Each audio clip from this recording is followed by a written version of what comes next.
Assalamualaikum warahmatullahi wabarakatuh. Perkenalkan kami dari kelompok 5 Teori Pasar Modal K2 S1 Akuntansi yang beranggotakan Agustina Lailatul Soliha NPM 17, Kita Lindri Astuti NPM 42, Maulian Nurfadila NPM 45. Nah, di sini kami akan sedikit menjelaskan mengenai CAPM atau Capital Assets Pricing Model. Nah, yang pertama, CAPM ini sendiri digunakan untuk mengestimasi return suatu sekuritas yang dianggap sangat penting di bidang keuangan. Nah, di sini untuk mengestimasi return suatu sekuritas dengan baik dan mudah itu diperlukan suatu model estimasi. Nah, suatu model estimasi ini adalah CAPM ini. Kemudian, bentuk-bentuk dari CAPM pertama kali dikembangkan secara terpisah oleh Sharpe 1964, Lintner 1965, dan Mossel 1969. Kemudian, CAPM ini memiliki asumsi-asumsi yang banyak. Nah, sebelumnya, asumsi-asumsi itu biasanya digunakan untuk menyederhanakan persoalan-persoalan yang sesungguhnya terjadi di dunia nyata. Jadi, asumsi itu diperlukan agar suatu model lebih mudah untuk dipahami dan lebih mudah untuk diuji. Nah, asumsi yang pertama, semua investor mempunyai cakrawala waktu satu periode yang sama. Investor memaksimumkan kekayaannya dengan memaksimumkan utility harapan dalam satu periode waktu yang sama. Yang kedua, semua investor melakukan pengambilan keputusan investasi berdasarkan pertimbangan antara nilai return ekspektasian dan deviasi standar return dari portofolionya. Yang ketiga, semua investor mempunyai harapan yang seragam terhadap faktor-faktor input yang digunakan untuk keputusan portofolio. Selanjutnya, yang keempat, semua investor dapat meminjamkan sejumlah dananya atau meminjam sejumlah dana dengan jumlah yang tidak terbatas pada tingkat suku bunga bebas risiko. Yang kelima, penjualan pendek diizinkan. Investor individual dapat menjual pendek berapapun yang dikehendaki. Yang keenam, semua aktiva dapat dipecah-pecah menjadi bagian-bagian yang lebih kecil dan tidak terbatas. Artinya, dengan nilai yang terkecil pun, investor dapat melakukan investasi dan melakukan transaksi penjualan dan pembelian aktiva setiap saat dengan harga yang berlaku. Selanjutnya, yang ketujuh, semua aktiva dapat dipasarkan secara liquid sempurna. Semua aktiva dapat dijual dan dibeli di pasar dengan cepat atau liquid dengan harga yang berlaku. Yang kedelapan, tidak ada biaya transaksi, jadi setiap penjualan atau pembelian aktiva tidak dikenai biaya transaksi. Yang kesembilan, tidak terjadi inflasi. Nah, yang kesepuluh, tidak ada pajak pendapatan pribadi. Karena itu, investor mempunyai pilihan yang sama untuk mendapatkan dividen atau capital gain. Yang ke-11, investor adalah penerima bunga. Jadi, investor individual tidak dapat mempengaruhi harga dari satu aktiva dengan kegiatan membeli dan menjual aktiva tersebut. Investor secara keseluruhan bukan secara individual menentukan harga dari aktiva. Yang ke-12, ada pasar modal dalam kondisi equilibrium. Nah, equilibrium pasar modal ini terjadi jika harga-harga dari aktiva berada di suatu tingkat yang tidak dapat memberikan insentif lagi untuk melakukan perdagangan spekulatif, menurut Jones 1995. Nah, di sini terdapat dua implikasi dari asumsi equilibrium tersebut. Yang pertama, semua investor akan memilih portofolio pasar, yaitu portofolio yang berisi dengan semua aktiva yang ada di pasar. Yang kedua, portofolio pasar ini merupakan portofolio aktiva beresiko yang optimal, yaitu yang berada di efficient frontliner menurut Markowitz. Selanjutnya ada portofolio pasar. Nah, portofolio pasar ini adalah portofolio yang berisi dengan semua aktiva yang ada di pasar. Nah, telah kita ketahui bahwa efficient set dapat digambarkan di bidang dengan sumbu horizontal berupa deviasi standar dari portofolio dan sumbu vertikal berupa return ekspektasian portofolio. Portofolio di efficient set ini menunjukkan portofolio efisien yang mempertimbangkan trade-off antara return ekspektasian dan return risiko atau deviasi standar return. Nah, berikut adalah gambar dari efficient set dan portofolio pasar. Kemudian, artinya, penjelasan dari gambar tersebut, portofolio pasar akan terletak pada kurva efficient set AB. Diperlukan kombinasi antara aktiva-aktiva berisiko dengan aktiva bebas risiko atau RBR yang ditunjukkan dengan garis lurus. Diasumsikan bahwa Semua investor melakukan investasi yang sama, yaitu portofolio pasar dengan asumsi-asumsi CAPM dan analisis Markowitz menggunakan data return varian dan covariant return yang sama dan waktu satu periode yang sama juga. Selanjutnya, ada garis pasar modal. Nah, keadaan equilibrium pasar yang menyangkut return ekspektasi dan risiko dapat digambarkan oleh garis pasar modal atau GPM atau Capital Market Line atau CML, garis lurus RBR. Menki di gambar tersebut adalah garis pasar modal atau GPM. Jika garis ini digambarkan kembali dengan tanpa menggambarkan efisiensi, maka akan tampak seperti ini. Nah, berikut penjelasannya. Dari GPM tersebut menunjukkan semua kemungkinan kombinasi portofolio efisien yang terdiri dari aktiva-aktiva berisiko dan aktiva bebas risiko. Jika portofolio hanya berisi aktiva tidak berisiko, maka risikonya akan sama dengan 0. Dan return ekspektasian sama dengan RBR. Jika portofolio ini terdiri dari semua aktiva yang ada, maka risikonya adalah sebesar deviasi standar. Dengan return ekspektasinya sebesar ERM, return ekspektasian untuk portofolio dengan aktiva berisiko yaitu ERM lebih besar dibandingkan dengan return ekspektasian portofolio dengan aktiva tidak berisiko atau RBR. Selisih kedua return ini sebesar ERM min ERBR merupakan premium dari portofolio pasar karena menanggung risiko lebih besar yaitu sebesar deviasi standarnya. Sehingga di sini terdapat rumus harga pasar dari risiko yang merupakan slope dari GPM, yaitu sama dengan ERM min RBR dibagi deviasi standarnya. ERM sendiri merupakan return ekspektasian portofolio pasar dikurangi RBR. RBR adalah return aktiva bebas risiko.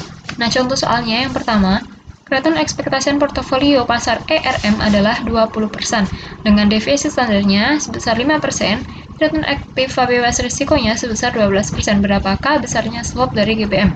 Nah, mengacu pada rumus di atas, maka ERM sebesar 20% dikurangi RBR sebesar 12% dibagi deviasi standarnya yaitu 5%. 20% kurangi 12% dibagi 5% sama dengan 1,6. Contoh soal yang kedua, slope GPM adalah 1,6 dan resiko portofolio pasarnya adalah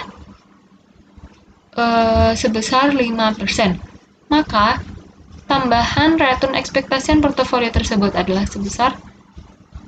Nah, di sini kita harus mengetahui rumus tambahan ekspektasian portofolio pasar, yaitu sama dengan slope GPM dikali return ekspektasian portofolio tersebut.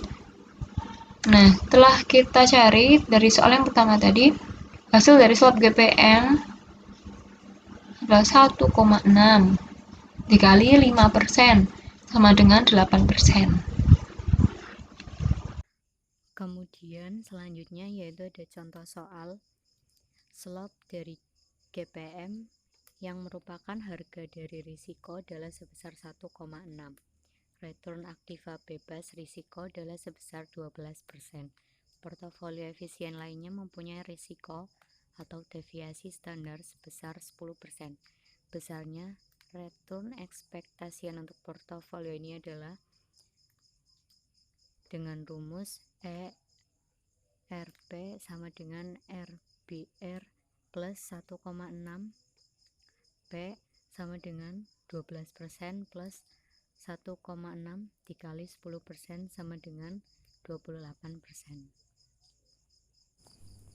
Beberapa hal yang perlu diperhatikan untuk GPM adalah sebagai berikut. Yang pertama, garis modal hanya terdiri dari portofolio efisien yang berisi dengan aktiva bebas risiko, portofolio pasar M, atau portofolio kombinasi dari keduanya. Yang kedua, karena asumsi equilibrium pasar, GPM harus mempunyai slope positif meningkat atau dengan kata lain, ERM harus lebih besar dari RBR.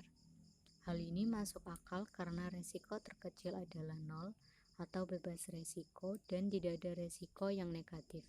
Jika ERM lebih kecil dari RBR, berarti risiko untuk ERM adalah negatif. Untuk return historis, GPM kemungkinan mempunyai slope yang negatif. Ini bukan berarti validitas dari GPM berkurang, tetapi menunjukkan bahwa return historis atau return realisasi berbeda dengan return ekspektasian. Selanjutnya yaitu garis pasar sekuritas. Garis pasar modal atau GPM menggambarkan trade-off antara resiko dan return ekspektasian untuk portofolio efisien, tetapi bukan untuk sekuritas individual. Garis lain yang menunjukkan trade-off antara resiko dan return ekspektasian untuk sekuritas individual disebut dengan garis pasar sekuritas atau GPS atau Security Market Line. Garis pasar sekuritas merupakan penggambaran secara grafis dari model CAPM. Hubungan return ekspektasian dan beta dapat digambarkan di garis pasar sekuritas seperti grafik yang digambar. Kemudian selanjutnya ada contoh soal lagi. Return aktiva bebas resiko adalah sebesar 12%. Return portofolio pasar adalah sebesar 15%. Saham A mempunyai beta sebesar 1,8. Return ekspektasian dari saham A ini dapat dihitung sebesar ERA sama dengan 12% plus 15% dikurangi 12% dikali 1,8 sama dengan 12% plus 5,4% sama dengan 17,4%. Baik, selanjutnya saya akan menjelaskan terkait penjabaran model CAPM atau Capital Asset Pricing Model. Nah, telah diketahui bahwa risiko portofolio yang diukur dengan standar deviasi sesuai dengan model Markowitz, berisi dengan N varian return dan N dikalikan dalam kurung N dikurangi 1 covariant return. Nah, untuk portofolio pasar yang diasumsikan bahwa return sekuritas individual berkorelasi dengan return pasar.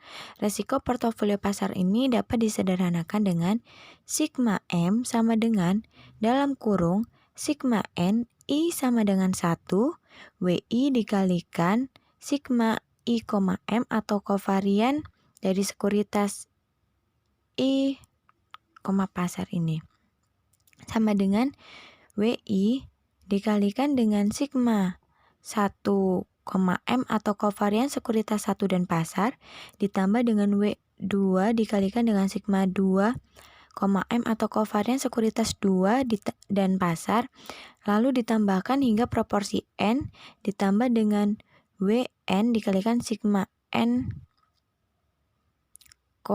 M lalu diakar atau dipangkat setengah.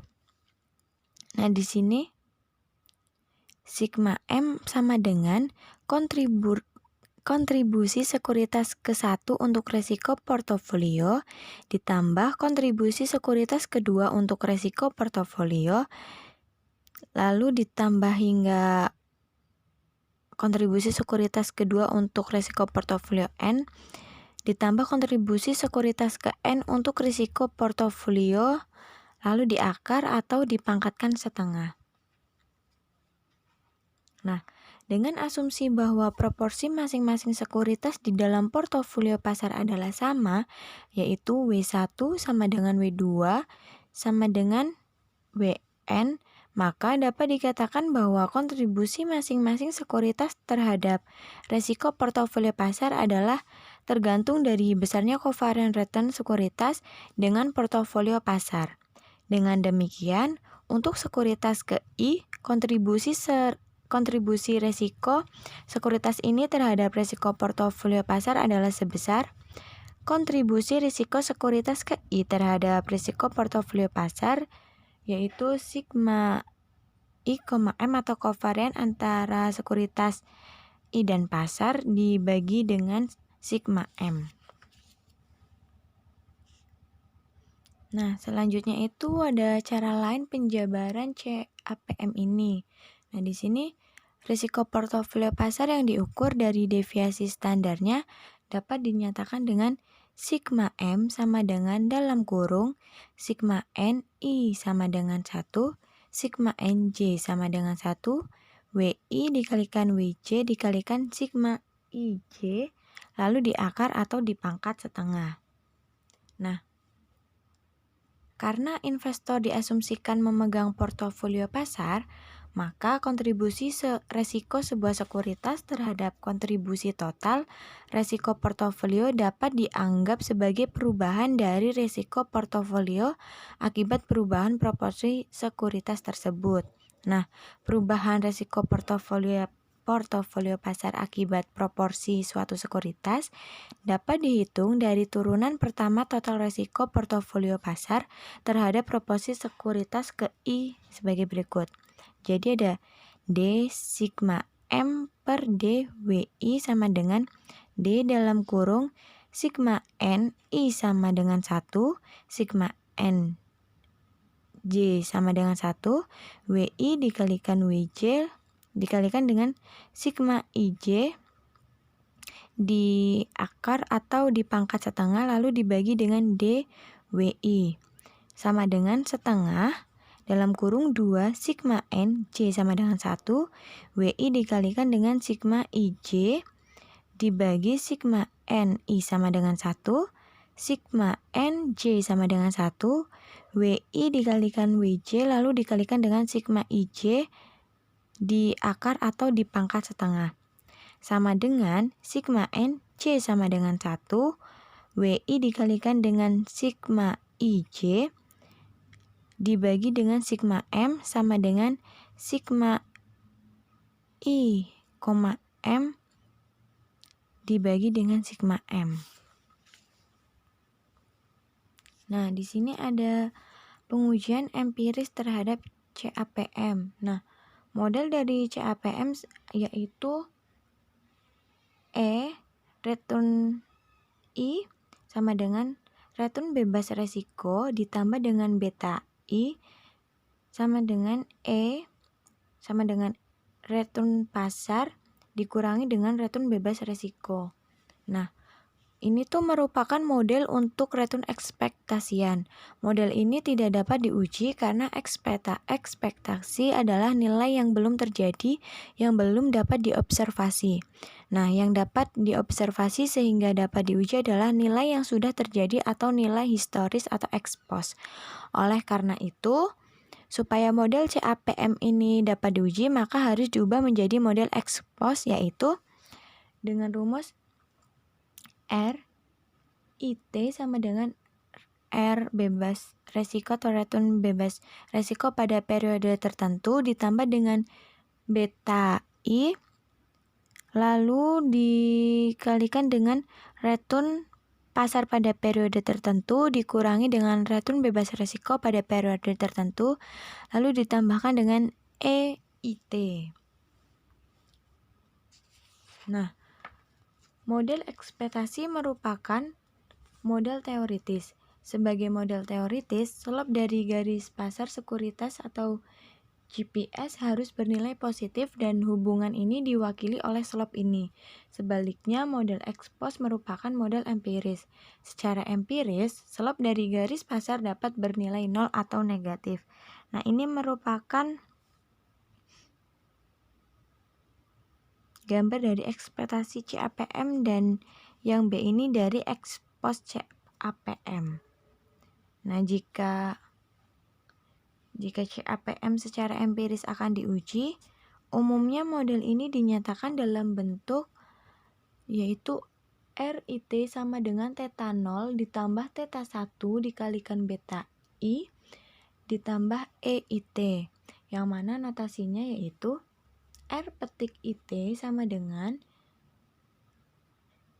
RIT dikurangi RBRT, return bebas risiko pada periode tertentu ya. Lalu theta 1 itu sama dengan return pasar pada periode tertentu dikurangi dengan return bebas risiko pada periode tertentu.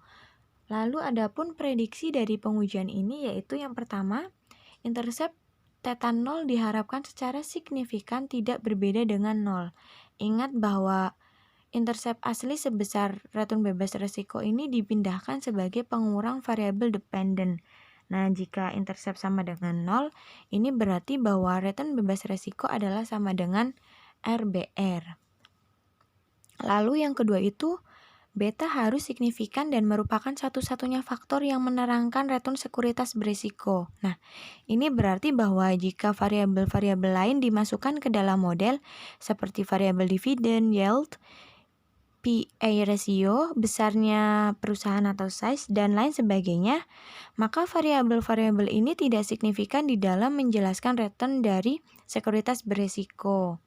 Lalu yang ketiga itu, koefisien dari beta yaitu theta 1 seharusnya sama dengan nilai return pasar pada periode tertentu dikurangi dengan return bebas resiko pada periode tertentu. Nah, yang keempat itu, hubungan dari return dan resiko harus linear. Yang kelima, dalam jangka panjang, theta 1 harus bernilai positif atau return dari portofolio pasar lebih besar dari tingkat return bebas resiko. Alasannya karena portofolio pasar lebih beresiko dengan aktiva tidak beresiko, sehingga harus dikompensasi dengan return yang lebih besar dari return aktiva bebas resiko. Lalu ada beberapa studi yang menguji keabsahan model CAPM, di antaranya itu ada Friend and Bloom pada tahun 1970, Black, Jensen, dan Scholes pada tahun 1972, Bloom and Friend pada tahun 1972, Fama and Macbeth pada tahun 1972, Basu pada tahun 1977, lalu ada Litzenberger dan Ramaswamy pada tahun 1979, ada Gibbons pada tahun 1982. Nah, kebanyakan dari studi-studi ini menggunakan cara-cara berikut ini di dalam pengujiannya. Yang pertama itu, data return yang digunakan adalah return total bulanan atau dividen dianggap diinvestasikan kembali. Yang kedua, beta diestimasi untuk tiap-tiap sekuritas di dalam sampel dengan menggunakan periode 5 tahun atau 60 observasi bulanan. Yang ketiga, indeks pasar yang digunakan untuk menghitung beta adalah rata tertimbang berdasarkan nilai pasar tiap-tiap sekuritas untuk semua saham umum atau common stock yang terdaftar di pasar modal. Yang keempat, sekuritas-sekuritas di dalam sampel kemudian di-ranking berdasarkan nilai betanya. Yang kelima, return portofolio dan beta portofolio kemudian dihitung untuk masing-masing portofolio dan regresi di persamaan 11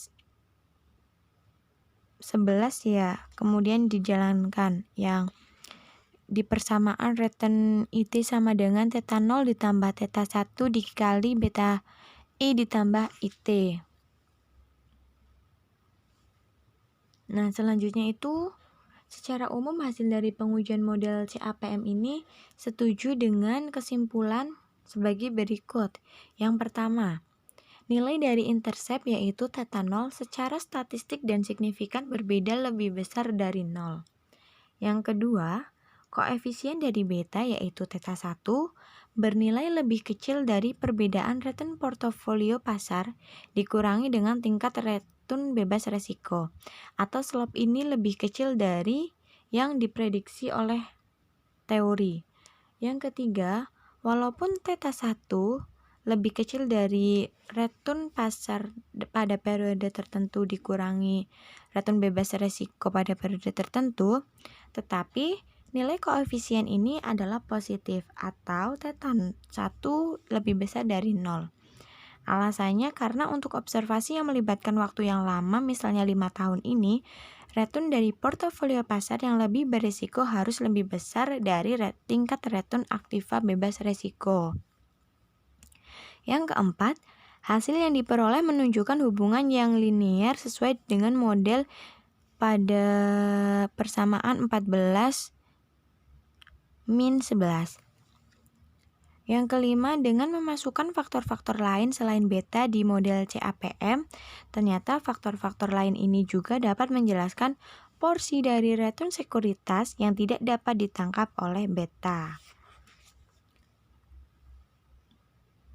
Jadi, secara umum dari hasil pengujian model CAPM ini dapat ditarik kesimpulan walaupun koefisien dari beta yaitu theta 1 sama dengan nilai RMT dikurangi RBRT dan positif serta hubungan dari return dan resiko harus linier, tetapi model ini masih jauh dari sempurna karena hasil pengujian masih menunjukkan bahwa intercept theta 0 berbeda dari 0 dan masih banyak faktor-faktor lain selain beta yang masih dapat menjelaskan variasi dari return sekuritas. Dari hasil ini menunjukkan bahwa model CAPM adalah model yang misspecific yang masih membutuhkan faktor-faktor lain selain beta. Copeland and Weston pada tahun 1992. Nah, sekian presentasi dari kelompok kami. Dari kami mohon maaf apabila dalam penyampaian materi ini masih banyak kekurangan. Semoga apa yang kita sampaikan dapat bermanfaat bagi kita semua. Sekian dari kami, kurang lebihnya kami mohon maaf. Wassalamualaikum warahmatullahi wabarakatuh.